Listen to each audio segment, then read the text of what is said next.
So I've been coaching one of my closer students pretty closely over the last month or so, and we tried objection handling, we tried price breakdown, three-pillar pitch. We really got nitty-gritty and granular on like the scripts, what he's saying, how he's saying it, when he's presenting it, when he's not presenting it on the calls. And it made a little bit of a difference, but honestly, a session that we had about a week ago, it changed everything for him. So I'm about to go through in this video exactly what I think is the biggest needle mover in closing more deals, whether you're a closer yourself or you're a business owner that closes deals, or if you're a business owner who has a sales team, right? So this one thing unlocked everything for him. I think it's unlocked everything for me. That's why I was able to coach him on it. But if you guys are selling a product, you're probably going to still have a service.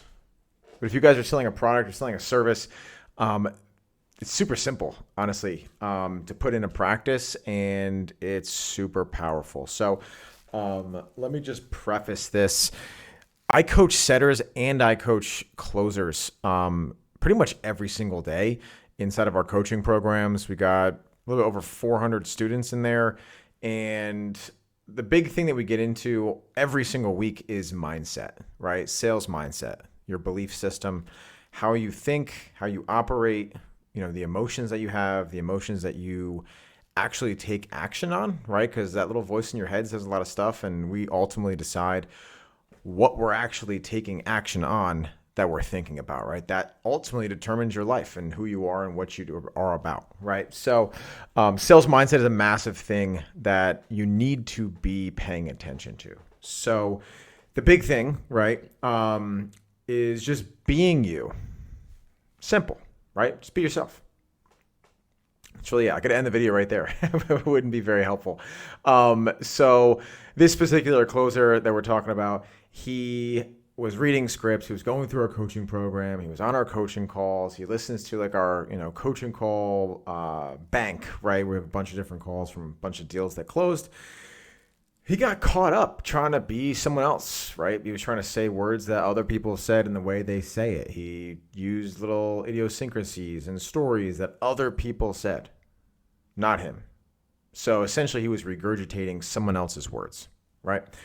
And if you've been in sales or you're a business owner, you understand what you say and how you say it matters more than anything else, right? The reason that I'm successful in sales is because I'm genuinely interested in sales. I like sales. I think even more than that, I enjoy talking with people, meeting new people. I'm curious by nature. I just want to learn more about somebody. Like, what are you about, right? What is your business? How do you help people? What's your story? How'd you get here? I'm super personable on calls. And I think the best salespeople are that way, right? They're extroverts for the most part, but they really just genuinely like the human connection. They like meeting people. They like chatting. They like talking. They like learning. But what makes a salesperson successful more than just somebody who likes to shoot the shit is the way in which they have a conversation, right? A sales call is ultimately, whether it's B2B or B2C, it's human to human, right? It's you talking to another person at the end of the day. If you boil down sales to its lowest form, it's two people having a conversation or multiple people having a conversation, right? And I think the more that you treat it that way and the more you don't build it up to be this big, scary thing of like, I got to have this objection handle, I got to be able to have this frame control, or I got to figure out what type of archetype this prospect is so I can sell him based on his archetype, right? I love Warren Clough, right? Pitch Anything's a great book. But when you put too much thought into doing what other people have done successfully, that doesn't make a good salesperson, right? A salesperson is supposed to be unique. Every single salesperson that I've seen that's been successful, every salesperson that I've seen that's been successful is unique. They have their own unique set of qualities. They have their own unique way of taking in coaching and principles and feedback and strategy and they put their personal twist on it, right? They are not reading a book and then just saying the same thing, right? With no essence, right? They have no like heart in it. They're just saying it because they think they should be saying it. Now, if you're doing call coaching and you're reviewing your own calls or reviewing the calls of your closers, right? Be cognizant of this thing. How much is this them, right? You know that person, you know yourself. Does this sound like me? Do I feel fluid? Am I laid back? Am I just in my natural state? Like when I'm on a sales call, I'm moving around. I'm not like glued to the lens and talking directly at them. No one talks like this on a Zoom call. You have ums, you have pauses, you have your little words and filler words. Like that's normal. And if you're comfortable, you are going to be able to operate in a much more calm, cool, confident state. That's where business is conducted, right? People buy from people that they like and they can connect with. Have you bought anything from somebody that you didn't like? Just ask yourself that question. Have you purchased anything of a decent dollar amount, right? If you're at fucking McDonald's, you don't need to like the person to make a transaction, right? I'm saying an actual transaction, right? A big purchase. Have you ever made a big purchase from somebody you didn't like? No matter how good the product was, right? Salesforce, the best CRM out there, massive business. They have their own tower in New York City, Bryant Park, right? If I really, really wanted Salesforce and I got on a sales call and the guy was just a total fucking schlub, right? Terrible, unkempt, maybe his camera was off. He didn't seem excited about this. He kind of treated you shitty. I feel like the better the software is, the worse the salespeople are because they have this like dick mentality of like, we're the best. Are you going to pay me? Or are you not going to pay me? I really don't care. I got 50 other fucking sales calls this week. Someone else is going to pay me. Like, are you in or you out, dude? Right. You probably won't buy. Honestly, probably not going to buy. You're not going to buy if you don't like the person. So knowing this, as you, the consumer, the purchaser, the prospect, if the person doesn't like you, it doesn't matter what you do, how you do it, the fucking script you have, the coaching you've had, how much you've invested. Those are all cool. They all help, right? I'm not saying they're useless, but I'm saying is if you are not who you are, you're playing an imposter, you're not going to close that many deals. Sure, you'll close the deals that are going to close anyway, right? Someone who's been following the business owner for fucking 9 months, consuming their content in their newsletter. They've been saving up money. They booked in a call. They were going to buy, right? They were going to buy. Sure, you'll close those, right? But are you going to close the guy who's skeptical, who's evaluating your competition as well, right?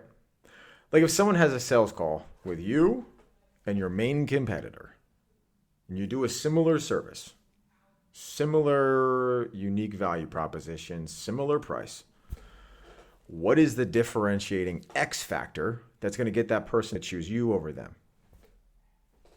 It's you. You. I learned this when I was in car sales. You sell a commodity, right? A car is a commodity, right? It's what I mean by commodity, if you don't know what I'm talking about, is do you sell something that someone can buy from somebody who's not you, right? I sold a car, right? The fucking mad car dealerships, right? I sold a Mazda right out of college. There was like 4 fucking Mazda dealerships in like a 20-mile radius, right? Why are you going to buy the Mazda from Dylan versus buying the Mazda down the street, right? Your experience, how they felt as a buyer. How did you make them feel? How was your test drive? How did you present yourself? How much did you actually care about them? Made them feel heard? Buying a car for most people is a very big life moment. Like you always remember the first time you bought a brand new car. It's like a very important day. If you don't treat it like that, you don't make it feel like a joyous event, and it's like a fucking struggle, they're probably going to go and buy the same thing for someone else because what you're selling is not special, right? You are the person they're buying from. So, knowing all of these and these anecdotes in my life, like, are you being a cool person? Like, are you a good dude? Like, are you a chill guy? Does this person want to hang out with you? Do they want to work with you? Because most of the time, you are the representation of the business in that exact frame of time, right? If I'm a closer for an offer, I am the representation of that company, their values to that person, right? You are the face of the company in that moment in time. So they are judging the company by you and the way that you present yourself, the way that you come to that call, and the way you operate, right? When I'm on sales calls, prospects laugh, right? I'm trying to be funny. I'm trying to lighten the mood, right? You're about to give me like $10,000, $15,000. You got to feel good about it. You don't want to be like, I don't know if I want to do this. I don't like this guy. Or he's not making me feel good, right? Like, making a big purchase, a big investment for like another business owner or something is like, it's an important decision. There's a lot of obviously logic as well as emotion that goes into this, right? Because someone else out there is selling what you sell, right? For the most part, there's no real unique 1 out of 1 offers out there, right? And if you are on one, God bless you, you hit a really good jackpot. But for the most of us, right, they were selling stuff. We're selling something that someone else has sold, or they can get it from somewhere else, or do something or some aspect of what you're selling. So you got to be yourself. Lean into your personality. Lean into what makes you you. If you like storytelling, that's how you should be selling. If you're funny, be funny. Right? If you're super smart, use intellect. I use analogies. That's my thing. I like to take a complex subject and simplify it into an analogy or a situation that I know this person can relate to, right?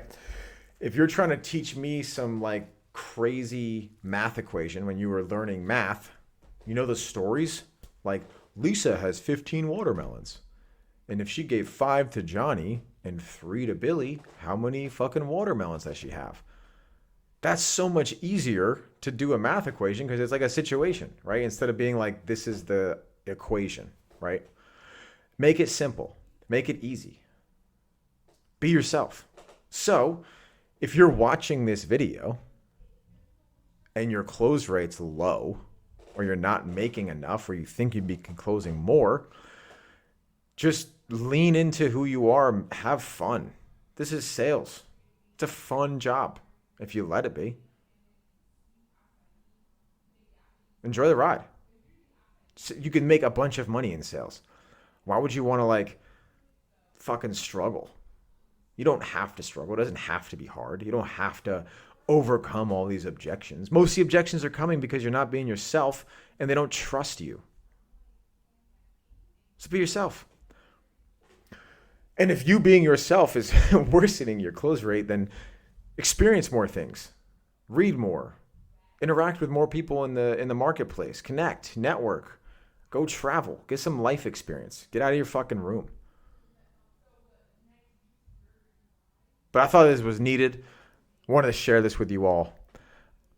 This is what I think is the X factor in sales, is leaning into your unique personality, being a human being, actually coming from a genuine and authentic standpoint in sales, that I want to learn who you are, what makes you tick, what you're all about, what's your business, who you are, genuinely care about it, take in that information into your brain, use some charisma and personality and have a conversation and lead it towards a desired end result, which is this a good fit or is this not a good fit?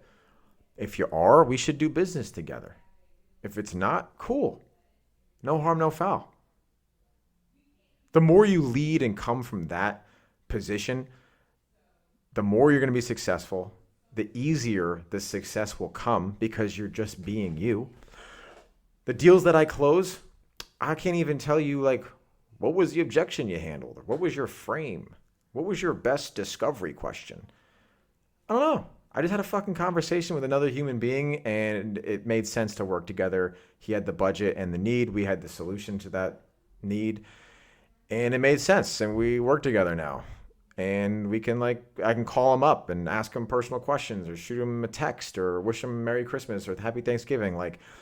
That's who you want to be.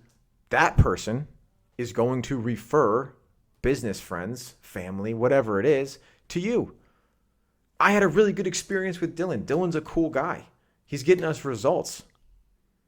You should work with Dylan. I get referrals all the time from people I don't ask for referrals for. They just genuinely are this is the guy that I would recommend for this thing. That's where you want to get to. That's how you actually grow a business and a book of business as a closer, is by people speaking positively about the interactions that they've had with you. They felt good. They recommend that to their friends and family and business connections, right? If you're not getting referrals, maybe your product sucks or you suck. But that is my sales tip of the day. That is what I've learned over the last month and a half with coaching and looking introspectively. So I hope this increases your close rate.